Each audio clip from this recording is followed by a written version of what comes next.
अस्सलामुअलैकुम प्यारे दोस्तों, आज के इस वीडियो में बाबरी मस्जिद के बारे में ऐसी बातें बताने जा रहा हूं जो शायद आपने अभी तक नहीं सुना होगा।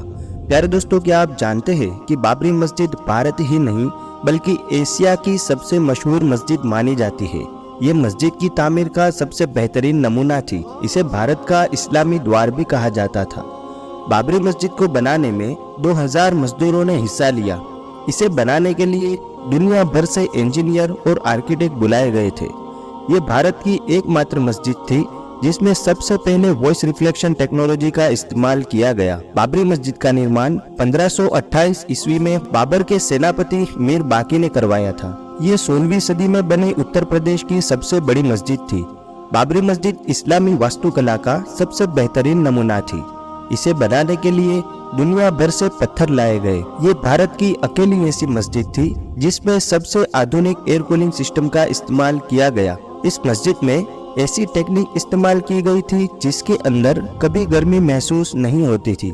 बहुत कम लोग जानते हैं कि बाबरी मस्जिद को बनाने के लिए अयोध्या में कई भट्ठे स्थापित किए गए जिनमें खास तरह की ईंटों को बनाया गया। इस मस्जिद को बनाने के लिए जिन ईंटों का इस्तेमाल किया गया वो आज पूरे भारत में इस्तेमाल की जाती है। आपको ये जानकर शायद हैरानी होगी कि बाबरी मस्जिद कभी अयोध्या की सबसे ऊंची इमारतों में से एक इमारत थी। एक समय इसमें पहुंचने के लिए बड़ी बड़ी सीढ़ियों का सहारा लेना पड़ता था। बाबरी मस्जिद में बनी महरब 200 फीट ऊंची थी जिसे अजान के लिए काम में लिया जाता था। बाबरी मस्जिद को इस तरह से डिजाइन किया गया था कि अगर कोई इसके गुंबद के नीचे खड़े होकर कुछ बोलता तो उसकी आवाज पूरी बाबरी मस्जिद में सुनाई पड़ती।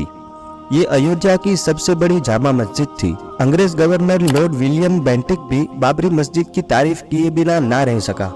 इतिहासकारों की बात करें तो मीर बाकी ने भी बगदाद से वजू करने के लिए एक आधुनिक वॉश बेसिन मंगवाया जिस पर खड़े होते ही पानी निकलने लगता। ये वॉश बेसिन कई सालों तक बाबरी मस्जिद में इस्तेमाल किया जाता रहा। इसकी खोज मशहूर मुस्लिम वैज्ञानिक इस्माइल अल जज़री ने की थी। अल जज़री दुनिया का पहला एक ऐसा वैज्ञानिक था जिसने सबसे पहले क्रेनसॉफ्ट को बनाया जिसके बगैर आज किसी इंजन को नहीं चलाया जा सकता। उसे फादर ऑफ रोबोटिक्स भी कहा जाता है। 3 गुंबदों पर बनी बाबरी मस्जिद में एक कुआं भी मौजूद था जिसे शिफा वाला कुआं कहा जाता था। ये कुआं बाबरी मस्जिद के शहीद होने से पहले तक पानी देता रहा। 19वीं सदी तक इसे वुजू करने के लिए इस्तेमाल किया जाता था। बाबरी मस्जिद के शहर में मौजूद इस कुएं का इस्तेमाल हर धर्म के लोग करते थे। बहुत कम लोग जानते हैं कि बाबर ने भारत में 4 मस्जिदें बनवाई जिनमें से एक बाबरी मस्जिद थी। घाघरा नदी के किनारे बनी इस मस्जिद को बनाने के लिए बाबर ने पत्थर काटने वाले 1500 इंजीनियर बुलाए थे। बाबर को आधुनिक टेक्नोलॉजी से बेपनाह मोहब्बत थी। उसने अपने दौर के सबसे आधुनिक हथियारों का इस्तेमाल किया। बारूद और तोप बनाने के तरीके बाबर ही भारत लेकर आया था। बाबर ने बाबरी मस्जिद में नमाज पढ़ाने के लिए इमाम भी रखे जो सदियों तक इस्लाम की तबलीग का काम करते रहे। बाबर ने बाबरी मस्जिद को बनवाया तो सही, लेकिन वो मस्जिद को देखने कभी अयोध्या नहीं आ पाया। बाबरी मस्जिद की तामीर पूरा होते ही उसकी मौत हो गई। प्यारे दोस्तों, कहा जाता है कि बाबर अयोध्या को मुगल सल्तनत का सबसे ताकतवर केंद्र बनाना चाहता था।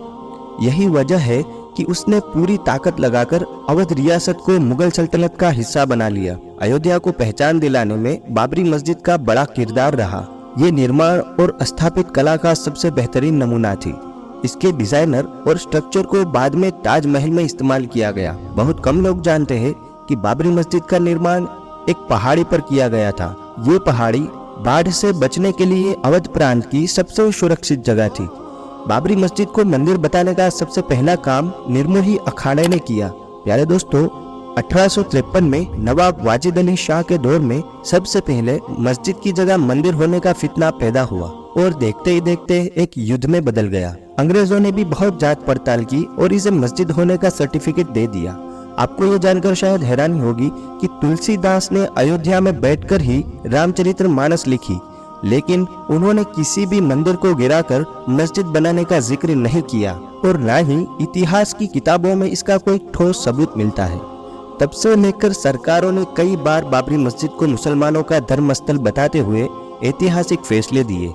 1949 में सिविल जज ने बाबरी मस्जिद को मुसलमान की मिल्कियत बताते हुए कहा कि इस पर मुसलमानों का हक है और ये एक मस्जिद है जिसका निर्माण बाबर ने करवाया था। बहुत कम लोग जानते हैं कि बाबरी मस्जिद में जिस दिन मूर्तियां रखी गई वो जुमे का दिन था। इसी विवाद के बाद फैजाबाद कोर्ट ने मस्जिद में ताला लगा दिया। जिस वक्त बाबरी मस्जिद के साथ ये सब हो रहा था उस वक्त कांग्रेस की सरकार थी।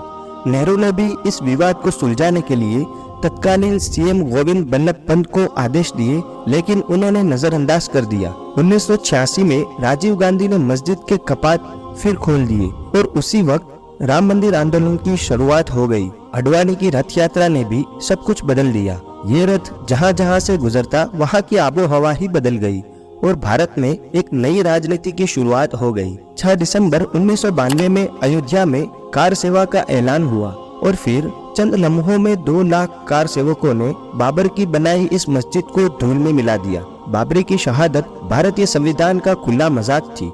ये भारतीयों का इतिहास का काला दिन था। सरकार, अदालत और नौकरकारों की आंखों के सामने जो भी हुआ वो अपने आप में एक दस्तावेज है। बाबरी मस्जिद को जिस वक्त शहीद किया गया उसी वक्त अयोध्या में धारा 144 लागू हुई। बाबरी मस्जिद की शहादत के बाद भारतीय रुपये की वैल्यू भी अचानक से 6% घट गई और महंगाई आसमान छूने लगी। बाबरी की शहादत पर बेरोजगारी इतनी बढ़ी कि आज तक उसे कम नहीं किया जा सकता। बाबरी मस्जिद की शहादत के बाद हुए दंगों में भी भारत को 9,000 करोड़ रुपए का नुकसान हुआ। बाबरी मस्जिद भारतीय इतिहास की सबसे विवादित मस्जिद मानी जाती है। इसके केस में 10 लाख से अधिक पन्नों और 2,000 से अधिक दस्तावेज का इस्तेमाल हुआ।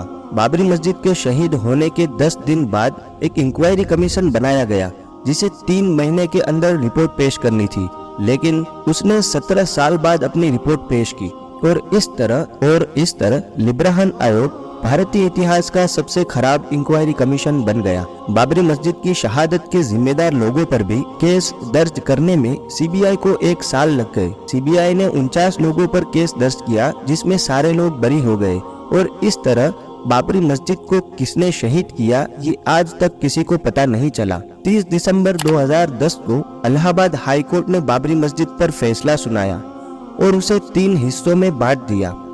मामला सुप्रीम कोर्ट पर पहुंचा तो उस जगह पर भी मंदिर बनाने का आदेश दे दिया गया। हालांकि सुप्रीम कोर्ट ने मना की कि मस्जिद को शहीद करना गैर कानूनी था और ऐसा करने वाले सभी लोग अपराधी थे। मुसलमानों ने देश हित में सुप्रीम कोर्ट द्वारा किए गए फैसले को कबूल भी कर लिया और दूसरी जगह 5 एकड़ जमीन लेने पर राजी भी हो गए। हालांकि कई मुस्लिम संगठनों ने इसकी पुरजोर मुखालिफत यानी कि विरोध भी किया। लेकिन आपको ये जानकर शायद हैरानी होगी कि बाबरी मस्जिद को शहीद करने वाले बहुत से लोग मुसलमान बन गए। बाबरी मस्जिद पर पहला फतवा डालने वाले बालवीर ने भी 2 साल बाद इस्लाम कबूल कर लिया और अपना नाम आमिर रखा। उन्होंने पूरे साल में 100 से अधिक मस्जिदें बनवाई। बाबरी मस्जिद भले ही शहीद हो गई लेकिन उसका इतिहास आज भी लोगों के दिलों में जिंदा है। बाबरी आज भी गर्व से अपने शौर्य और बलिदान की गाथा सुना रही है।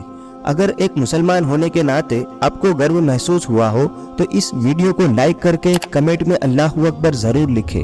और साथ ही साथ प्यारे दोस्तों, आप लोगों को एक बात और भी बता दें जिसे जानना हर मुसलमान के लिए जरूरी है। हम अपनी मस्जिदों के अंदर नमाज की अदायगी नहीं करते हैं और मुंह पे हमारे सिर्फ बाबरी मस्जिद लगा रहता है। क्या हमारे बाबरी मस्जिद कहने से अल्लाह राजी हो जाएगा? हरगिज नहीं, क्योंकि प्यारे दोस्तों अल्लाह तभी राजी होगा जब हम अल्लाह को राजी करेंगे और अल्लाह को राजी करने के लिए हमें 5 वक्त की नमाज को कायम करना बहुत जरूरी है। बस आज के वीडियो में इतना ही। अगर ये वीडियो आपको पसंद आई हो तो वीडियो को लाइक जरूर करें, शेयर करें। अगर आपने अभी तक हमारे YouTube चैनल इस्लामिक गाइडेंस 25 को सब्सक्राइब नहीं किया तो अभी सब्सक्राइब कर ले और साथ ही में लगे बेल आइकन को जरूर प्रेस करें ताकि आने वाली वीडियो की हर नोटिफिकेशन आप तक पहुंचती रहे। तो चलिए फिर मिलते हैं एक नई वीडियो के साथ। तब तक के लिए अल्लाह हाफिज।